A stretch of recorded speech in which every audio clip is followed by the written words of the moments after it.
Correct.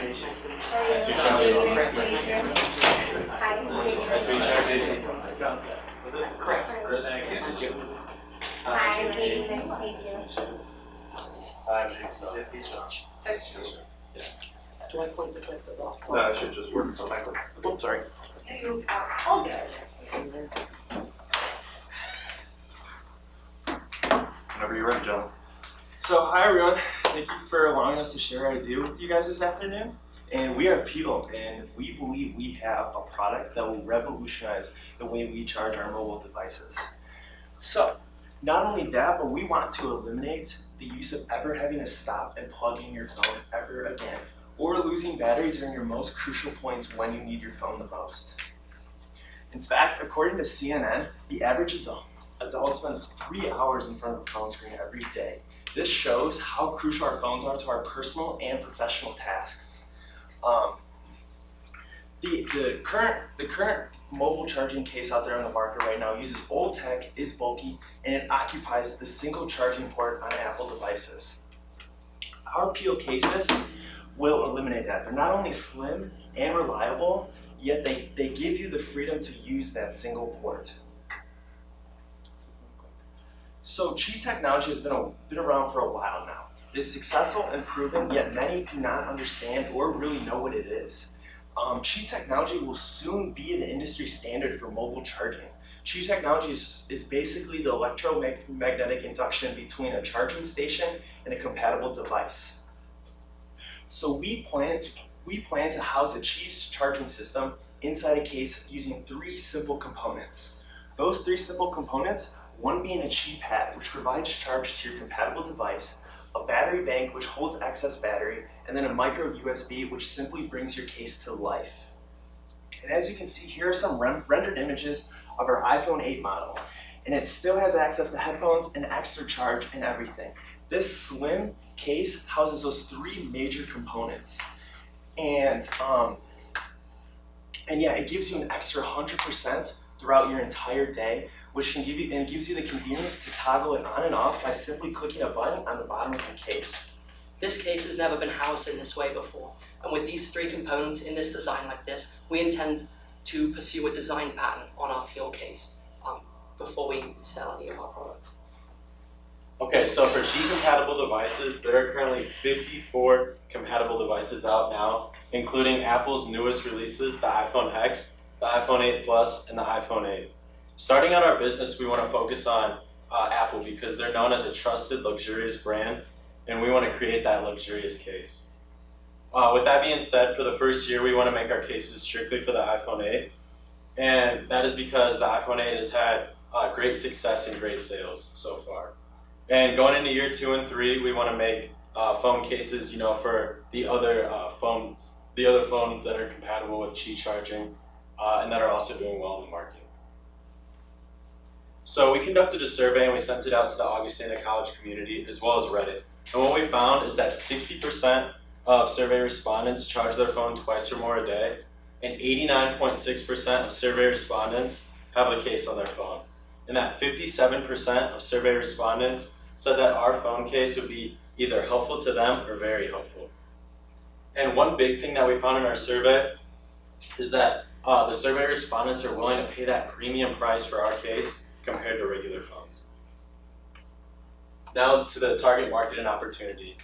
According to Allied Market Research, it is estimated that $37.2 billion is expected to be gained in the global market for wireless charging by the year 2022, and that's just 4 years from now.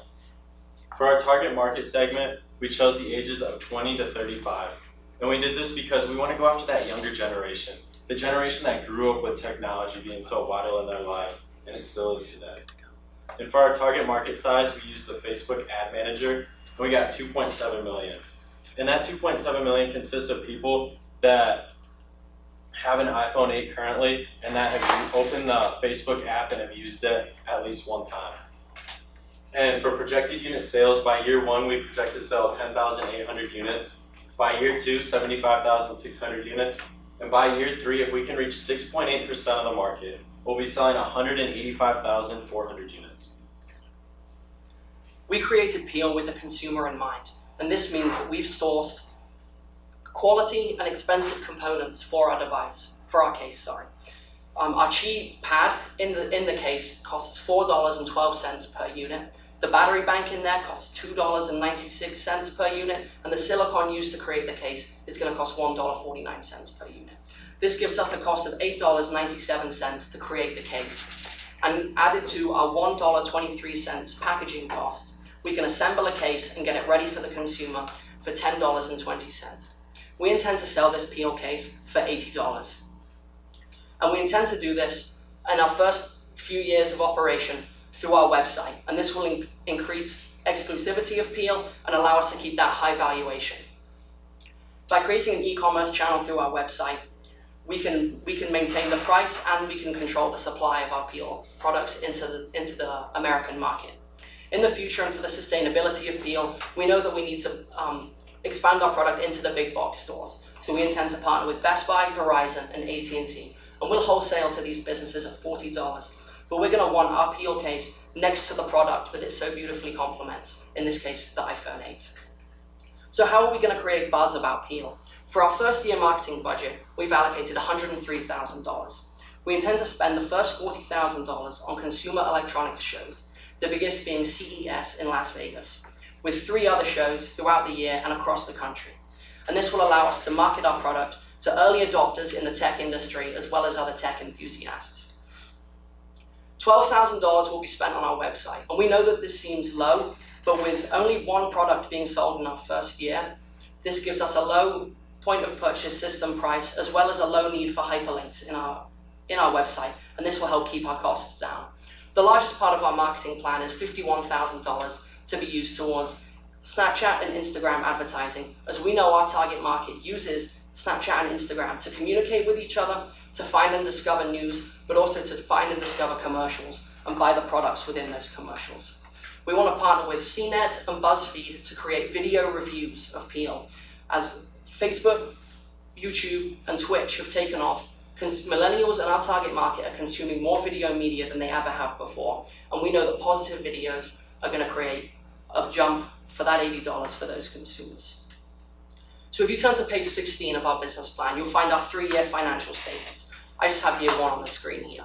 So what's important to note about Peel is we're not going to sell a single case until month 5. And in that time, we're going to be perfecting our manufacturing process, as well as doing our research and development.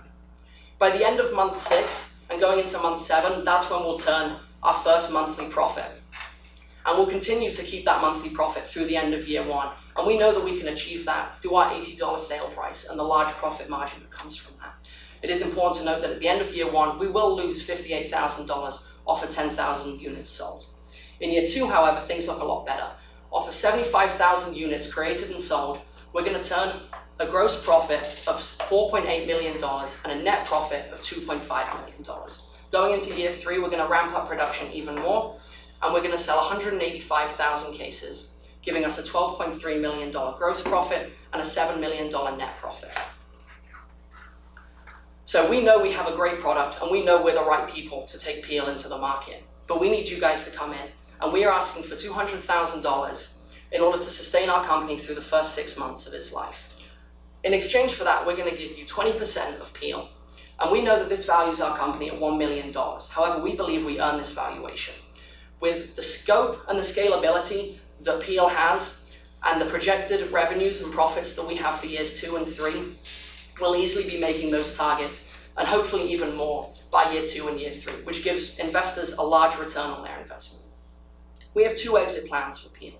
Exit plan number 1 would be to be purchased by a high-end cell phone case manufacturer, and they'll buy us for our design pattern, but also for the effectiveness and the brand image we'll have created for Peel as a luxurious case. Our second option is to be adopted by Apple or Samsung as an official case manufacturer, because they value the brand that we've created, but also because they might want another stream of revenue coming in through wireless charging sales. Help us, help the world never need to find another wall outlet again to charge their phone. Thank you for listening to our presentation. Do you guys have any questions for us? In terms of reach, well, I do have a question. In terms of reach, it seems you're specifically going after a millennial market. Is that correct? Yeah, we Is believe. it, I'm sorry, go ahead. No, we believe that millennials are the people that are buying these new iPhones, especially the iPhone 8 and other iPhones that have come out and be Qi enabled. But they're also more likely to be early adopters of a technology that, while proven, is still relatively unknown in the market. Sure. And in terms of, I think you need to broaden your scope a little bit, because there's quite a few people in that next generation, Gen X and Gen Y, that are, I'll get it right now, and they also have a lot more money. So you might want to think about that just a little bit. And in terms of social media marketing, you seem to have taken Facebook just completely off the table. Is that correct? Because I didn't see it up there. Are you thinking that might be an option? I know it's not. We did take Facebook off the table, but we would, through the video reviews that we would intend to have, we know that BuzzFeed videos end up on Facebook, and some CNET videos end up on Facebook too. So that would give us some exposure there without having to pay for it. So two things just as a comment. I think broadening your scope of market into a different company to a couple extra generations might be of assist, might help you quite a bit. And then I also would take another look at Facebook, because it's also going to open up and broaden your market to quite a few more people. And in terms of your e-commerce site, how are you getting that out in the world? Are you just posting Instagram and other posts on all of your, was it BuzzFeed and CNET? Is that what it is? Yeah, BuzzFeed and CNET, and we would CNET, yes. Okay. So when these companies review our product and they create a video about the review, it's obviously going to show our brand name appeal, and it'll probably have either in the video description there'll be a hyperlink to our website, but other than that, through the still images we'll put on Instagram, and the short movies we'll put on Snapchat. You can have a swipe up function that takes you directly to the website. Okay, I won't ask any more questions because I know that there's more, but I do have more questions if no one else wants to ask. I do. Tell me why you mentioned it twice now in your presentation that you're choosing to go after a design patent for protecting this. Tell me why you made that decision, how you came to that decision. Simply because it has not been done. There's 3 components that we plan to put in the case, and we know they are simple components, and we know the technology is out there, yet no one has a case what we are making. We are making something that no one has put together. Samsung and Apple do have Qi technology and do offer Qi products, however they come with a price, and that is plugging it into a wall. We are simply just adding a battery bank and a micro USB to make it portable. So we're not actually essentially creating a patent for the function, because the Qi technology is out there, but the design patent of having it all housed in a case is not. So then I think that leaves you vulnerable, and here's why. I want you to tell me, I think there's a simple answer here. What does Apple add to the iPhone 11, 9, whatever's next, that puts you out of business? Immediately, overnight. Why? A case with a battery bank in it. So I think you're vulnerable without at least trying to get more than just protection for the ornamental design of the case. You've at least got to try to get a utility patent on the function. I hear what you're saying, known components, put it together, kind of the way they're designed, low risk of getting the patent, but having that patent pending at least sends Apple, Samsung, whoever's picking you guys up on the radar, it sends them a signal that you're serious about the technology, not just creating a pretty case, right? Yeah. So you may want to rethink that strategy. Couple of comments, and you guys can respond to each one. I got 3 of them here. One thing is, I think you're going to have significant costs in retooling for each design. I mean, if you do the 8, the 9, the 10, if you're going after the 8 right away, you know you're already outdated. So you have a shrinking market to start with. People are breaking their phones, going after it. Might be worth considering going after a newer version that's been highly adopted, and maybe not Apple. Maybe your margin you might find better on a different product as well. I know some companies have, so just have a response to that. When we were first looking at how we could produce this, we were looking at having someone produce it in China on our behalf, but then we realized that pretty inexpensively we could buy an injection molding machine. I mean, when I say pretty inexpensively, I mean in the scope of a business. For us personally, that would be huge. But with a different sized mold, we could create, using a silicon input, we could create a different size case pretty easily. And because our components are going to be small enough to fit in an iPhone 8, they're going to be small enough to fit in an 8 Plus and in a 10. All we need to do is adjust the size of the silicon mold around. And you hit on one of my other points where, I mean, should you develop this or manufacture this overseas? Yeah, I was looking at the first year numbers. It's about your labor costs are about 30% of your revenue, and your shipping is very low. So that was something that maybe to consider on a per unit basis. It might be worth manufacturing overseas and upping your shipping costs. You may come out ahead. So I know you guys consider that as well. And my last comment was it might be worth also to kind of skip the advertising and go directly with a distributor that distributes a lot of other products similar to yours for iPhones. You know, when you go into a store and they got, you know, a case full of that, someone else already has a cheaper, you know, advertising per dollar, already has that shelf space. Might be worth to give a little bit of margin to them to get the market penetration.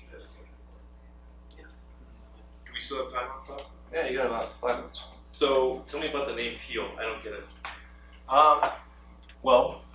It just sparked our interest. We kind of laughed about it, saying that, you know, a peel protects the banana, so our case is going to protect the phone. Okay.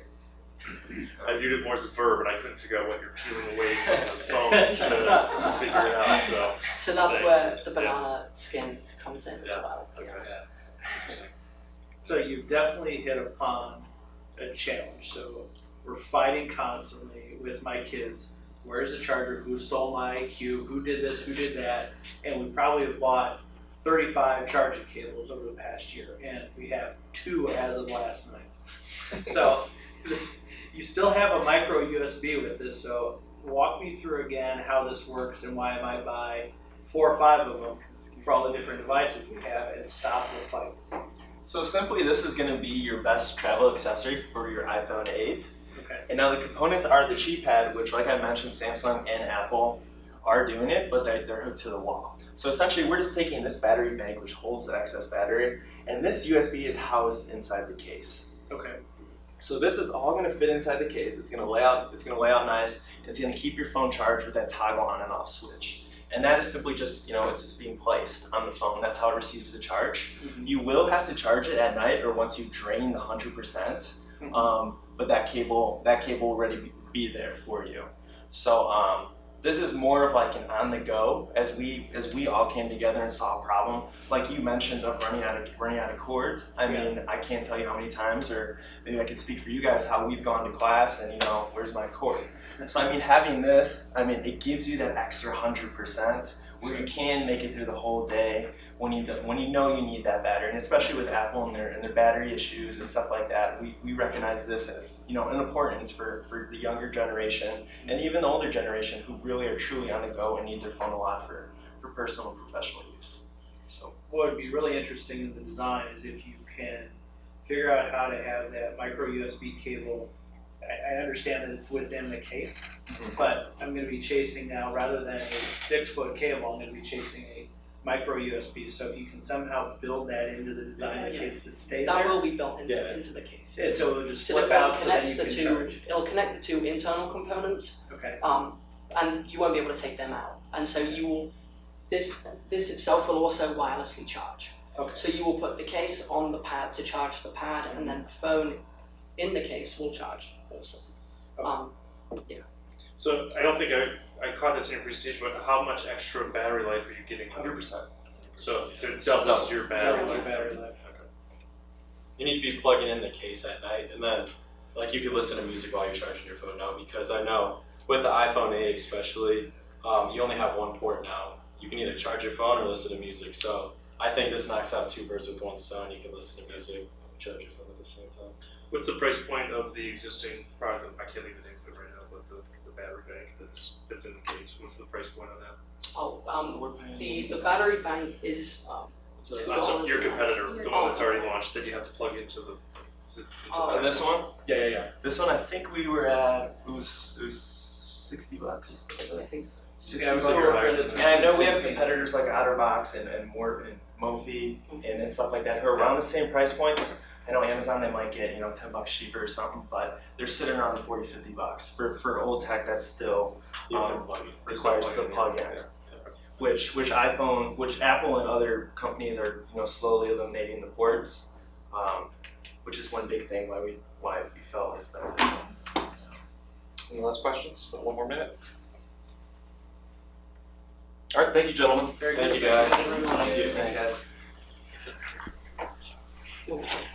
Did you want? Sure.